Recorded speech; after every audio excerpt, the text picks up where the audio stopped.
எளிமையான இந்த வாழைப்பழம் பிரபஞ்சத்தில் ஒரு வித்தியாசமான பழம்.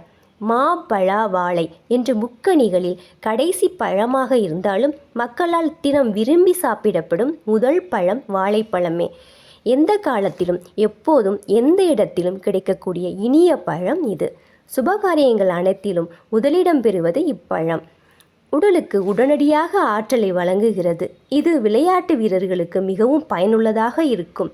இதில் உள்ள நார்ச்சத்து மலச்சிக்கலை தடுக்க உதவும் மற்றும் செரிமான சக்தியை அதிகரிக்கும். இதில் பொட்டாசியம் நிறைந்திருப்பதால் இரத்த அழுத்தத்தை கட்டுப்படுத்தி இதயத்திற்கு நன்மை பயக்கும். வைட்டமின் சி மற்றும் வைட்டமின் B6 உள்ளது. இது நோய் எதிர்ப்பு சக்தியை அதிகரிக்கும். வாழைப்பழத்தை உட்கொள்வது மன ஆரோக்கியத்தை மேம்படுத்த உதவும். இதில் உள்ள தாதுக்கள் எலும்புகளின் ஆரோக்கியத்திற்கு உதவும். வாழைப்பழத்தில் உள்ள திருப்திகரமான தன்மை எடை மேலாண்மைக்கு உதவும். வாழைப்பழம் இல்லாத பெட்டிக்கடைகள் தமிழ்நாட்டில் இல்லை எனலாம். வாழைப்பழங்கள் மிகவும் எளிதாகவும் மலிவானதாகவும் கிடைத்தாலும் நம்மில் பலர் அதிலுள்ள தாதுக்கள் மற்றும் ஆரோக்கிய நன்மைகளை புரிந்து கொள்ளாமல் அதனை சாதாரணமாக நினைக்கிறோம்.